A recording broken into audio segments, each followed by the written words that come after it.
Di sini saya akan mempresentasikan startup bisnis skincare dan kosmetik dalam UMKM. Sebelum masuk materi, perkenalkan nama saya Indri Audia Ramadhani dengan NIM 222100030 dari Prodi Manajemen B Universitas Djana Badra Yogyakarta dengan dosen pengampu Dr. Andes Yanuar Saksono MM. Nah, di sini apakah ada yang tahu produk skincare termasuk ke dalam UMKM atau tidak? Di sini saya akan menjelaskan apakah produk skincare termasuk ke dalam UMKM atau tidak. Jawabannya ya, karena industri kecantikan termasuk usaha mikro, kecil, dan menengah yang sering disebut UMKM. Produk kecantikan merupakan salah satu sektor andalan nasional karena mempunyai peran penting dan strategis dalam pembangunan ekonomi nasional yang berperan dalam pertumbuhan ekonomi dan penyerapan tenaga kerja. Pembangunan UMKM kosmetik menjadi tantangan tersendiri bagi pemerintah mengingat berbagai keterbatasan dan permasalahan yang dihadapi oleh UMKM seperti perizinan, permodalan, penyediaan bahan baku, produksi, pemasaran, pembuatan desain, kemasan produk, dan gangguan lainnya, kendala SDM. Dari berbagai permasalahan tersebut, kendala perizinan adalah yang paling kritikal, karena industri baru dapat menjalankan usaha sesuai ketentuan apabila telah memiliki legalitas untuk memproduksi dan legalitas untuk mengedarkan produknya. Nah, sekarang kita pindah ke peluang bisnis skincare dan kosmetik. Peluang usaha skincare dan kosmetik. 1. Make up yang mengandung skincare. Tingginya minat konsumen terhadap skincare membuat produk kosmetik mengandung skincare menjadi revolusi pilihan baru, seperti foundation dengan tingkat SPF terbaik atau memberi efek glowing pada wajah. Make up mengandung skincare ini juga dikenal sebagai kosmetik hybrid. Kedua, produk kecantikan vegan. Tidak hanya faktor Indonesia dengan mayoritas penduduk muslim, ketertarikan dan kepedulian masyarakat untuk menjaga lingkungan membuat kosmetik vegan memiliki niche sendiri. Yang tiga, lip gloss. Bibir yang terlihat berkilau dan glossy menjadi daya tarik baru tren kecantikan 2022 hingga sekarang. Walaupun masker menghambat tampilan saat memakai lipstick, namun popularitas lip gloss memiliki penggemarnya sendiri. Yang keempat, glass skin.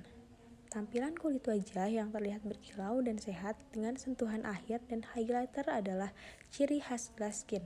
Glass skin atau disebut juga dolphin skin. Tren kecantikan ini membuat kulit terlihat natural seperti tanpa make up namun berkilau sehat. Nah, sekarang ada 6 tahapan membuat konsep produk skincare dan kosmetik. Pertama, melakukan pemetaan target pasar yang ingin diraih, baik dari usia, latar belakang sosial, daerah, dan berbagai aspek demografis lainnya. Pemetaan ini akan membantumu mengetahui karakter produk seperti apa yang paling konsumen butuhkan sesuai dengan target. Jadi kamu gak perlu bikin produk terlalu banyak atau membuat kosmetik dengan manfaat pasaran atau malah tidak diperlukan sama sekali oleh konsumen. 2. Menekankan pada permasalahan pelanggan.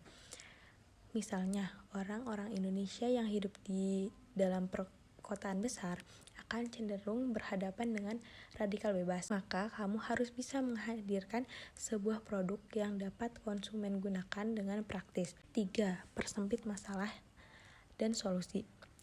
Buat bagan perbandingan yang mencantumkan semua masalah terpilih beserta solusinya. Kamu bisa mendiskusikan hal ini dengan tim pemasaran maupun rekan bisnismu. Nah, yang keempat, rancang kembali konsep produk berdasarkan hasil prototype. Meski kadang memerlukan banyak perubahan, namun ada baiknya untuk kita membuat kembali konsep produk tersebut dalam versi yang baru. 5. Perancang konsep pemasaran produk.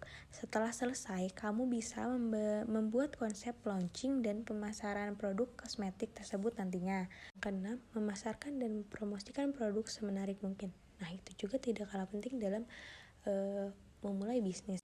Cara memulai bisnis skincare dan kosmetik. Pertama, 1. Amati pengguna kosmetik di sekitarmu. Seperti ketika halnya memulai usaha startup maupun usaha kuliner, sebelum memulai berjualan, ada baiknya kamu melihat orang-orang di sekitarmu yang sekiranya akan menjadi pembeli potensial. Dari situ, kamu bisa mempertimbangkan kira-kira produk kosmetik apa dari brand apa yang sekiranya bisa mereka gunakan.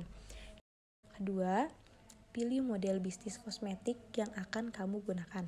Setelah mengerti mengenai produk kosmetik dan pasar yang mungkin kamu tawarkan untuk membeli produk kosmetik, sekarang waktunya untuk memilih model bisnis kosmetik yang kamu geluti.